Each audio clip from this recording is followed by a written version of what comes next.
Hey guys, Blue Spooky here. A little bit of a different intro than normal. I just wanted to let you guys know before you start this video that this is a remastered version of an old video that I did 6 years ago, just like I talked about in that community post. If you're new here, you probably never heard these before, but I did them way back when, and they sounded really bad when I went back and listened to them. So I figured I'd do a little remaster since it's Super Bowl Sunday, so those of you who don't watch the Super Bowl or whatever can have something to listen to in the background while all of your family is busy watching football. I'll have a link to the original video in the description below. I've also added a new story to the beginning, so it's not just stuff everyone has heard before if you did hear those stories way back when 6 years ago. Without further ado, let's get into the actual video. I got a few requests to tell a story about my ex's cousin after my last story, and so I'll do my best, though I'm typing this on my phone. I suck at grammar too, so don't hate too hard. I don't want to disclose any identifying details, so at times it might feel a bit vague, but feel free to ask any clarification questions. Beware, this is somewhat longish and may trigger people who've had serious stalking issues. I won't disclose any of the actual physical harm done, as it doesn't seem to be allowed on most of Reddit. Anyone who's lived in the suburbs may have had that false sense of security that I had. I grew up in the rural suburbs, and most of my trauma was at school or inflicted by an adult in my family. My fear was far greater towards those I knew than those who I didn't. This story would be too long if I told you everything and all kinds of the abuse that I suffered growing up at the hands of these trusted family members. Suffice it to say that it was bad enough that it led me to run away at 18. My parents had their demons and huge faults, but they loved me and desperately tried to get me to move back home. Between my mom's prescription drug abuse, though, the draw of new love as a teenager, and the shame of returning, I lived with an abusive man my age and his dad for 6 years, 4 of which we were a couple. Too afraid to move back with my parents, I stayed and suffered very real physical and mental abuse, to the point where all my family could do was watch in horror as they noticed there was nothing they could do to help me. I tell you all this so you can better understand why I let my ex's cousin stalk, torment, and very much hurt me. I was scared to turn to my parents both in shame and fear of certain family members, fear of being in trouble or being harmed. I grew up with the fear of foster care lingering over my head too, so I had a fear of the cops as well. I was young, learning, and all I had learned was to be full of fears. It started after a Super Bowl party with my ex and his family. We'll call the ex John and his cousin Bob. I was freshly 18, freshly run away, and freshly in love, also a freshman in college. Despite running away, I still went to the college of my dreams, at least until my ex and my cousin caused me to drop out only 2 years in. I met my ex through a dating site.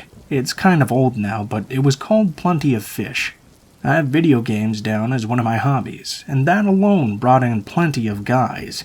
My ex stood out though, as he wrote this long intro, 3 paragraphs of saying how he'd feel privileged just to be my friend if he could. I just ate that right up being so young. He was also a talented writer and speaker as well. He was good-looking but raised by a narcissist single dad, so although smart, he was extremely manipulative. I believed every little thing he said, including eventually that I was ugly, dumb, and no good for anyone. So of course initially I believed him right away when he said his cousin was a good person. I believed him when he said his cousin was harmless, and believed him when he said he'd handle it and not to go to the cops. His dad, though a single parent, was a well-off bank accountant at their corporate office, so the luxury was also a blinding trap I fell into. While my ex was a horrible person, I can't really write a let's not meet for him, as it was my choice to stay there in the end. His cousin, though, was not my choice. His family was a blight, but his cousin was by far the most insane. Bob had gotten a girl pregnant at 16 and was in a bit of trouble with the law as he was 28. Nothing an expensive lawyer couldn't handle in the end, though, apparently. This was not disclosed to me until long after I knew what kind of predator this guy was. I met his cousin at that Superbowl party. Obama had been president for a year, and this guy's political rant was overspilling into obvious racism. The type of guy I avoided. Though my ex had red flags, Bob was a red sea of alerts that most couldn't miss at all. Obviously, he had anger issues from the beginning, but I never guessed he was a predator. At halftime, he pulled me down into his lap, grabbed my phone, and put his name in my contacts as White Rabbit, then called himself, all while I stare at my ex's family and my ex to help me. They simply ignored me, even as I stormed off in tears after. No one asked if I was okay, they just acted like it didn't happen. Little did I know the barrage of texts I'd get the following day. The ones that stood out to me were telling me my ex was a bad boyfriend and to break up with him. The one that disgusted me the most, though, was, "Do you know why I put my name as White Rabbit?" I didn't respond, so about 10 minutes later he just says, "Because I fuck just like a rabbit." Some racist reason for the white part as well that's probably not allowed to be said here. He would go on to message me things like, "I can't believe I met a real WoW gamer girl." This is how I even learned that not only did he play WoW, but he was also in my ex's guild with us. He had been in jail for the past 6 months, and a week after I met him, he restarted his WoW account, and would resume his talking on WoW too. There was no escape, it felt like, and showing my boyfriend at the time the texts and screenshots, all I got out of him was, "He's harmless, he likes you, it's a good thing my family likes you." What was months of messages, drunk rants, and political rants filled my phone and my WoW account. It was harmless. Till one day he showed up at my college just a few days after my car was totaled by some idiot running a red light. Luckily, I walked away with just a few cuts and a fractured rib from the seatbelt. He said he was there to give me a ride home because my ex was too busy to pick me up. I honestly didn't know what to think. I called my ex a bunch of times and texted, but he didn't respond, so it at least seemed like my ex was truly too busy. I took this creep on his word and regretfully got into his truck. After the car accident, I was a bit rattled, and every car around sent me on edge. The dickhead decided it would be funny to speed and drive like he was on Fast and the Furious, and pretend he had lost control of the steering wheel. After screaming and crying the whole way home, we finally get over to the house, and he leans in to kiss me. I push him away, but this guy was like 6 foot something, and 300 pounds, probably even more. With all the soreness from my cracked ribs and general muscle soreness from the accident, I had very little strength to lift my 5 foot 110 pound little self, so I didn't have a chance even without the accident. I know martial arts though, not great at it, but I grew up with it, as my nerdy older brother watched a lot of anime, thus enrolling us into martial arts. I knew enough so that though I lacked size and strength, I had an advantage in flexibility. Powering through my soreness, I was able to wriggle free of his forceful hold and use my 10 million pound backpack. Obviously not that heavy, but it definitely felt like it lugging all those college books around, and used the swinging weight of my backpack to throw off his weight advantage, enough to at least shove him off, bust his lip, and hop out of his truck. He proceeded to yell obscenities at me, then he peeled off. As I got inside, my ex's dad was home, and was surprisingly sincere in asking about what happened. He even apologized. Though narcissistic, his dad was at least good at showing face, even if it was probably fake empathy looking back. As a result, he managed to disarm me from calling police. I walked upstairs to find my ex was busy jerking it to his weird gross fetish, and basically just hated myself so much after seeing all this happen. All because my ex was too busy. Yeah, fuck my life, right? I still get tears in my eyes remembering this stuff. My ex really had asked his cousin to pick me up, so I blocked his cousin everywhere. I tried to focus on school, but it wasn't enough. He showed up a few months after this again at school. I had night classes as I worked at a local diner in the morning. He tried to talk to me, tell me these radical theories about my ex. Looking back, honestly, some of them were true, I was too blinded by worse to see them. Regardless, I ignored him and kept walking until he got angry. Eventually, he would escalate to yelling at me like a deranged, rambling, sore loser, calling me every name under the English language he could think of. Luckily, despite it being dark, the campus was well populated and security was quite strong. As I headed to my car, he followed close behind me until security swooped in and escorted him off campus. They asked me a few questions and I told them honestly what had happened. They put his license plate number on a watch list of sorts to watch out for. He showed up again a few weeks later after one of my late afternoon classes, standing by my car just laughing. I noped and turned around to walk away quickly. No Brains Bob followed after me sprinting. The parking lot was full of people, so honestly I didn't feel as scared as I probably should have been. He runs up to me saying to wait up and such, but I ignore him and begin to run faster. He grabs my backpack and pulled me to the ground with it. I was in so much shock I just sat there as people stared. Bob started yelling at me, saying this was all my fault, I'm a dumb bitch for not listening, etc. After about 2 minutes of this, feeling like an hour, 2 large men and 1 skinny guy sprinted up and told the man to back off. I don't remember what was said exactly, but in the end he ended up running away. Campus security showed up soon after and escorted him again off campus and urged me to file a police report. I stupidly called my ex, telling him, and he drove up to campus and convinced me not to file with the cops because he would lose custody of his daughter. No, seriously, I fell for that. In retrospect, Bob should never be allowed anywhere near children. After this, Bob started showing up at my job too.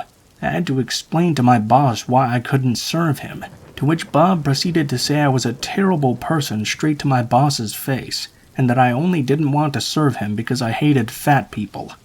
He came in 2 more times, causing a big enough scene for my boss to suggest I find a different job because it was obvious this was becoming a problem. He went right back to causing trouble for me at campus too. One night, I stayed late at the library working on my midterm project, what would be half my final project. I stayed till close on a Friday night, and that part of campus was absolutely dead on Friday nights. Everyone was usually at the dorms, sororities, or bars outside of campus. Maybe 10 cars in a parking lot, usually packed so deep that people parked on the grass. I left the library that was now closed and turned the corner to my car. My stomach sank. His ugly chrome-rimmed green truck with racer stripes was parked right next to my car. I ran back to only find the doors locked behind me. Hoping he didn't see me, I ran into the not-so-dense wooded area as I tried to collect myself. I was in a full anxiety attack. Just as I started to calm myself down, his green truck drives up. After a bit, he starts calling out.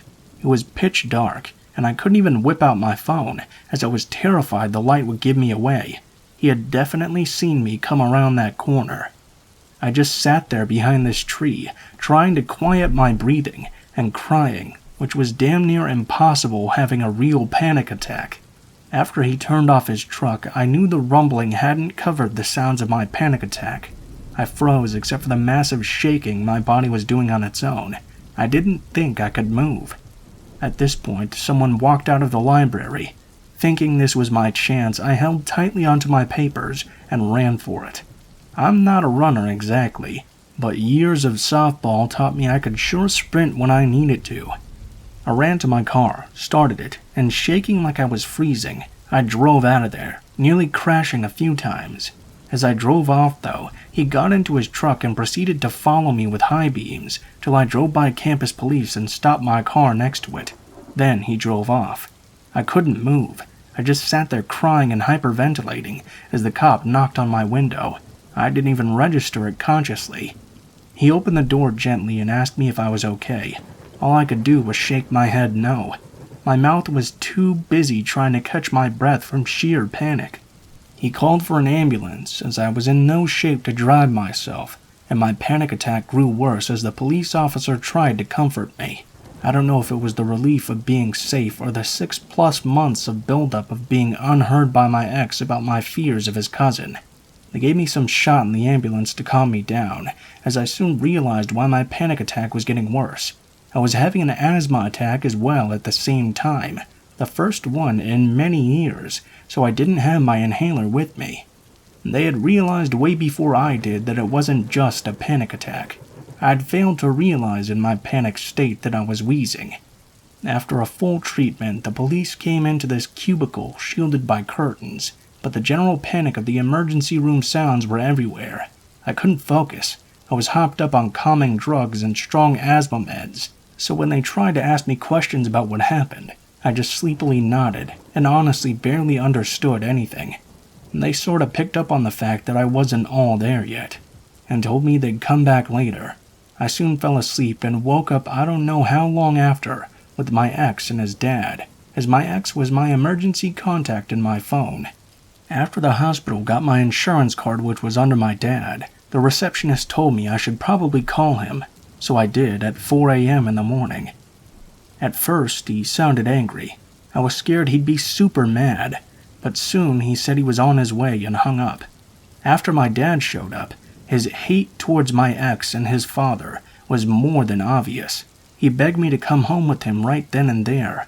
My head was so messed up in those days, though, I was scared of going back home because of so many reasons I had conjured up. Honestly, in retrospect, I think I was most scared of being dumped by my shitty ex and the possibility of being punished by my parents. I told my dad I needed to go back with my ex to pack and get my schoolwork.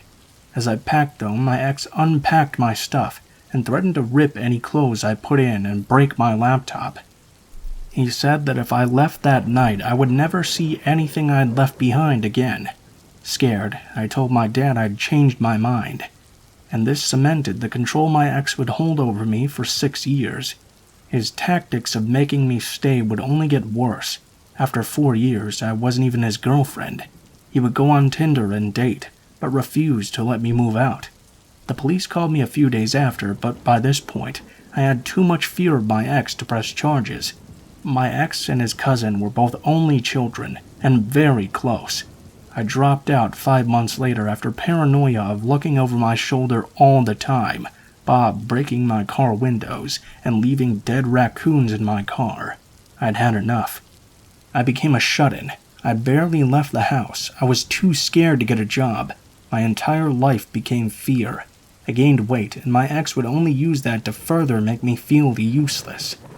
I cried so much I became numb most days. Too much shame and fear to reach out to my parents. After about 4 months of dropping out, Bob brings by his son to visit. He proceeds to point at me, look at his son, and say "Mommy," to which his son says "Mama." I had no idea what to think, so I walked away, which made the kid cry. Bob then proceeded to berate me. After an hour or so he left, and I presume brought the kid back to his mom or whatever. He came back to get drunk with my ex. That night, without detail that might get this post removed, left me absolutely broken. It happened at least 10 more times till my ex broke up with me, but refused to let me leave, in which I moved into one of the guest rooms and locked my door. I barely left that room for 2 years. I ended up eating very little because I just couldn't get hungry and was so depressed. Every time his cousin came over, I panicked. They'd get drunk and threaten me together, but luckily my ex was at least scared enough of his dad to not break the door. One afternoon, I was making food in the kitchen trying to regain my strength mentally and physically.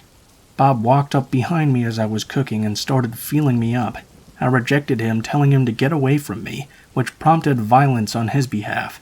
I'll spare the details, but I needed stitches in the end. They'd yell up a storm every time they were together till the 6-year mark. I'd had enough. I packed everything I owned into garbage bags, threw them out the window at night, then packed my car to the brim, luckily a hatchback. I drove around town crying, even at times second-guessing whether I should go back, even feeling some sort of strange homesickness. I was in a bad place mentally. I got up the idea to call my older brother's best friend who I'd sorta dated in high school. I'd seen him post weeks ago that he needed a roommate. I asked if he still needed one, and moved in after a few nights of sleeping in my car. I still couldn't stand the idea after all this time moving back home, as my mom had completely lost herself mentally. I couldn't return home knowing I'd have to take care of her when I needed time to heal myself. I lived with him on a 1-year lease on a very cheap rent until I met my now boyfriend. I got my certificate in IT and a job at Wildlife Rescue, where my boyfriend is a wildlife biologist, and the scars began to finally heal. Though in therapy, pushing 30 now, I can honestly say it's been a hell of a ride. I fell ill 2 years ago and can't volunteer in the field anymore, but I still help with fostering. My boyfriend bought a house from his family. We lived there fostering wildlife and strays alike to forever homes and re-releases. Though sick now, I still manage to work from home these days and care for animals, and things are working a lot better than before. Mentally, I still have plenty of hurdles to overcome, and physically I'm in a lot of pain, but it's still so much better than any years previous to meeting my current boyfriend.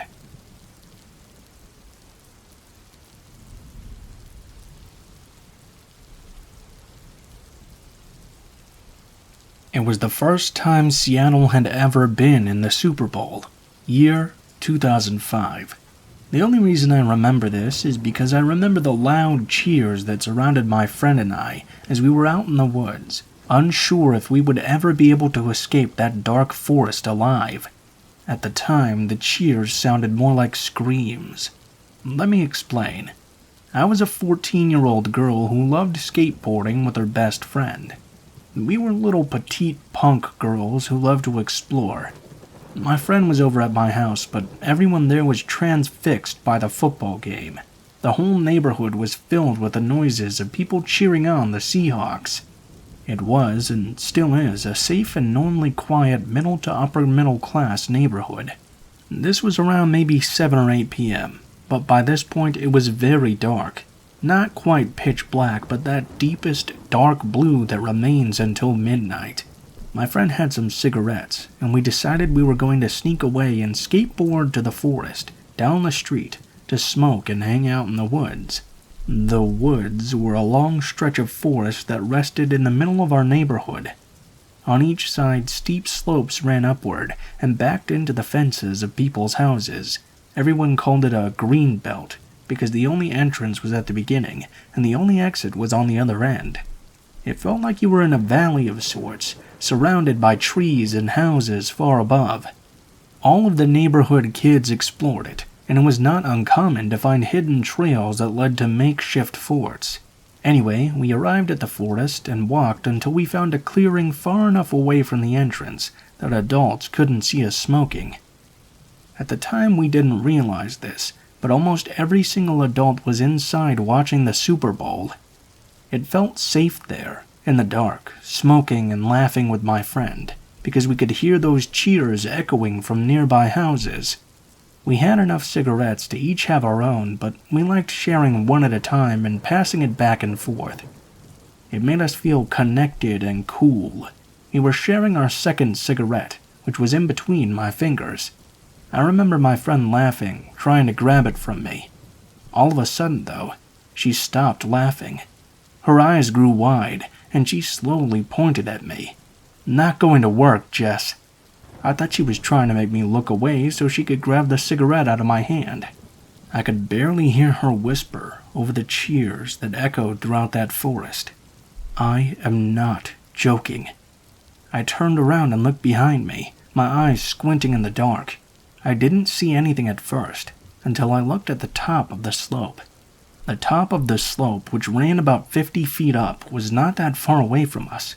I could see there was a man standing there, watching us. The woods were almost always empty, except for the occasional kid or teenager. Adults just used the woods as a place to dump yard clippings and old compost. He was wearing all black and had on a ski cap. His hands were shoved deeply into his pockets.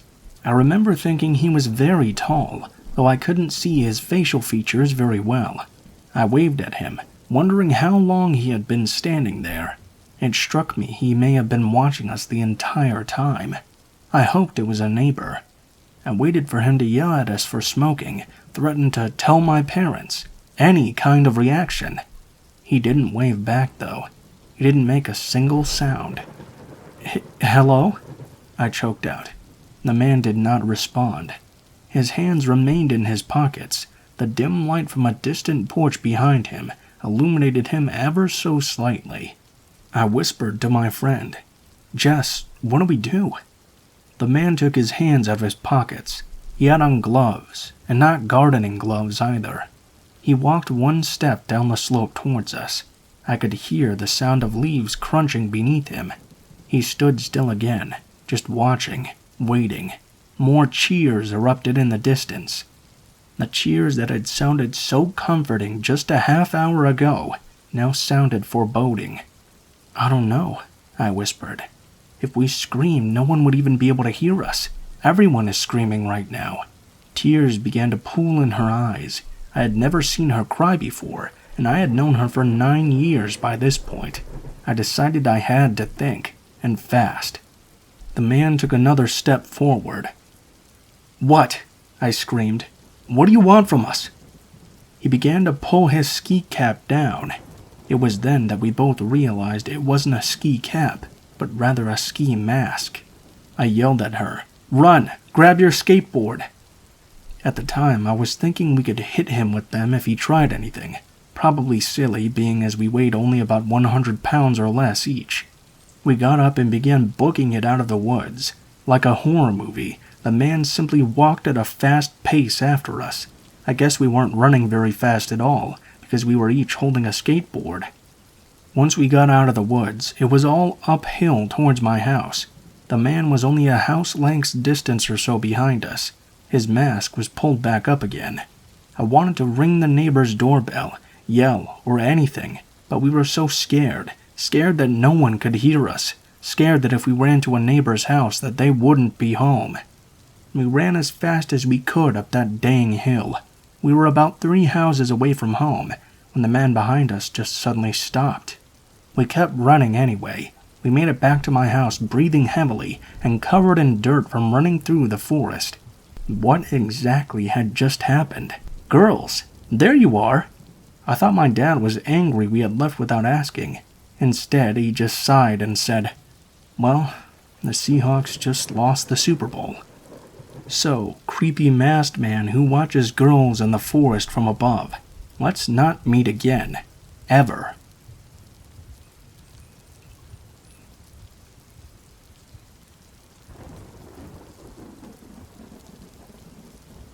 I was in 2nd grade. It was another average Sunday filled with football parties. That Sunday might have been the Super Bowl, but I can't remember exactly. My parents were hosting this party, and my friends were at one of our neighbors' parties. With both of us being little girls, we weren't very interested in sticking around for the game, or listening to adults shove food down their throats and scream at the TV for a couple of hours.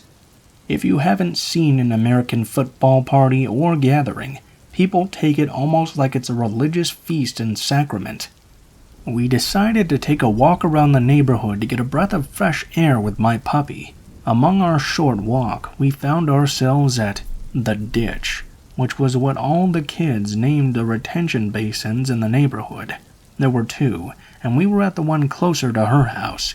We ran around for a couple of minutes with my dog when, for a lack of better description, a man who appeared to be real-life Peter Griffin, which for some reason I recognized he looked like that character, but only being 7 didn't know the name, exited a dingy-looking standard old car. He kind of waddled over to us and asked, "Excuse me, have you 2 girls seen a black cat around here?" We shook our heads, and immediately I could tell something was off with this man. His beady little eyes were darting behind the circular wire glasses, and the almost nervous shuffle he had raised a flag in my head. Even my puppy was staying at my side instead of running up for pets from this guy. He then proposed something. "Can you help me look for her?" He held his arms out, palms up. I'm not sure what his point for motions was for, nor do I care to reflect upon it now. Little 2nd grade me had sudden flashbacks of Yellow Dino, which was a character that taught us about stranger danger. We had just watched this the previous week. My idiotic friend cheerily replied, "Sure," while I shouted, "No!" I grabbed her firmly by the wrist and started sprinting with her to our neighbor's nearby house, where her parents were. They were less concerned about the fact we were nearly abducted, and more that I had my puppy in the house, so we got kicked out and sent back to my place. I told my parents, and they were slightly alarmed, but also too invested in their party to particularly do anything about it, so there was never any closure in the end. We never ran into or saw that man ever again, though, which was pretty lucky.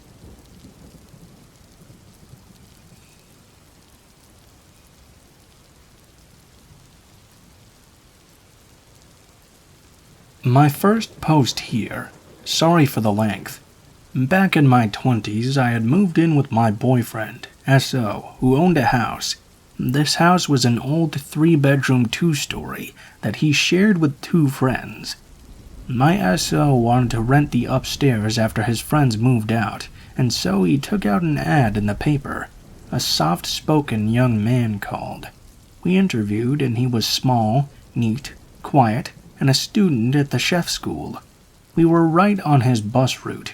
He had no car. He also cooked on the weekends for a church retirement home 5 blocks south of us, so this was perfect for him. Dave seemed fine. On move-in day, he showed up dragging items down the street from the bus stop onto our lawn in 2 cardboard boxes. My boyfriend offered to go get the rest of his things, because otherwise he would have to make several bus trips carting belongings. We noticed during this time that he seemed to be not quite there, but we shrugged it off as being tired and stressed from moving. As we began to bring his things upstairs, I noticed that most of the items appeared to be items a 10-year-old boy would have. Toys, books for that age, many notebooks and journals, written in shaky, childlike writing all across the covers, just loosely thrown in old broken boxes. It was then that I noticed the old metal Playschool mailbox. You know, the old toy ones that were 10-inch tall replicas of the actual dome-shaped ones on street corners, complete with the words Post Office embossed in the middle on the side in a drop slot. It was painted matte black, and as I picked it up, I saw the word Shame had been carefully painted over Post Office on both sides in large white letters. I took it and heard paper shuffle about. I gave my S.O. a glance and cocked my head at the mailbox I held, turning it ominously until he could read the big white Shame. Both our eyebrows went up in unison. Dave came down and I asked him about what exactly this box was. I wanted to know what we were getting into after a month lease had been signed. He mumbled something under his breath about writing down ideas that were bad and wouldn't meet my eyes. He then took a box of papers and hightailed it upstairs. Shameful, okay, I get it. It's in big letters on the damn metal toy. I mouthed the word bad at my S.O. He frowned at me for teasing him. I dropped the subject. Upstairs, I purposely set Dave's shame box down in front of him, thinking it as a special place reserved.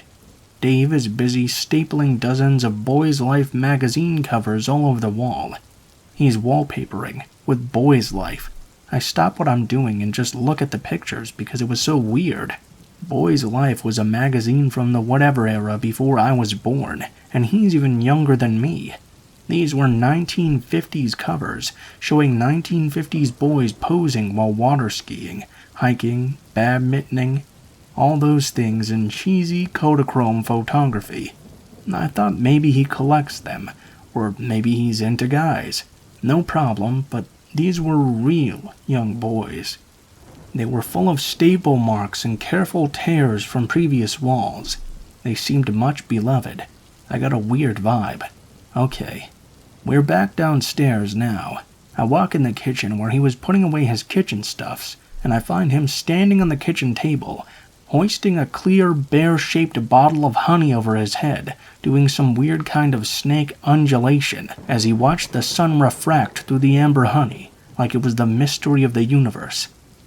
Maybe mushrooms, acid, something like that. I asked what he was doing, and if he could come down off the table so he didn't fall, figuring he was just tripping balls. I chalked it up to that. Hopefully it was just recreational use. He gets settled down and we don't cross paths really over the next few days, what with our work schedules and all. Weird things continue around him though, and I was starting to think he had some sort of mental disorder. My SO makes note of the situation. Superbowl Sunday, he walks into our living room, pacing in front of the TV, loudly chanting over and over in a sing-song voice. We ask him a few times to move so we can watch. Finally, I have to physically escort him out of the way. My SO and I had become used to just glancing at each other with a raised brow look to make sure we were catching these weird things. We've discussed that he must be high-functioning if he can still attend school and hold a job. We began to think of a way to break the lease. Another time, my SO makes a sandwich and turns to get something out of the fridge as Dave walks through the kitchen with his backpack on from the basement. SO turns back and the sandwich is gone. He runs to the front door, and Dave is walking down the street eating the sandwich, having snagged it on his way in an impressive yet aggravating swoop. He yells. Dave just raises the sandwich in the air like Rocky, then turns with his freaky grin before going to catch his bus. More strange things are happening when we confront Dave. He just looks at us blankly, or says in this small voice, "Oh, okay." He does have lucid moments where he's this super sweet kid who practices his cooking techniques, and we joke and laugh together. All seems normal and is forgotten. He makes me a radish rose one day and leaves it on the table with my name on a piece of paper next to it. It's like he's either this innocent, naive, people-pleasing kid, or weirdly emotionally unaffected and ignoring you. You never quite knew what you were going to get from him, like walking in on him assembling invisible boxes mid-air, like he's on some sort of speed freak assembly line, or him walking into the bathroom as you shower, so he can pee ignoring that you're even there. Another day, he comes up from the basement in the morning as we're making breakfast. We assume he's been doing laundry, because the basement is unfinished, old and dank and dark. Hi Dave, you want some?" He walks past and out the door, I guess to work. Okay. We sit down to eat, begin talking, when we hear more footsteps coming up the creaky wooden stairs. Huh? Up comes a tiny old man out from our basement that we'd never seen before, disheveled and clutching something small that is a ball of clothes or a blanket or something. We stare open-mouthed and no one says a word. Was he Dave's homeless friend? A creepy escort lover? A laundry freeloader? Dave never mentioned socializing or friends, and this guy was Dave's great-grandfather's age. A super creepy moment. The man makes eye contact, and sees he's obviously startled us. He bolts out the back door from the kitchen like a criminal. My SO looks at me and rushes down to the basement, where he finds blankets and other stuff made into makeshift pallets and beds on our floor. What the fuck? We wait to talk to Dave about this guy, and appropriate places guests should be, like not camped out in our basement being all creepy and stuff. I was honestly concerned this old dude was taking advantage of him somehow. But Dave never comes home. Not the next day or night, not several days. He's vanished. Did the creepy man take him out? We began to worry. I get a call 2 weeks later. It's a doctor from the university hospital, where Dave has been sent to the psych ward. The doctor asks if I'm Dave's roommate, and if it's okay for him to be remanded to me from the hospital when it's time for discharge. Say what? Turns out Dave had an episode at his work, where he stabbed his coworker with a kitchen knife in an argument. What the actual fuck? I'm trying to nope the hell out of this doctor's remanded care suggestion. I tell him we have no idea what the hell is going on, and are not responsible for him. We're scared to have him in our house. The doctor indicates Dave's been placed on medication that has stabilized his schizophrenia. He's under social service care, and is no longer a threat. Nope. Contact his family then. They don't know of anything. In the end, he comes home with the understanding that he has to find new arrangements immediately. We contacted the church he worked for. The other cook quit, and I don't know what happened with the assault charges. They put him up in a place. Last I heard of him. So, yeah, We did not rent out again after that.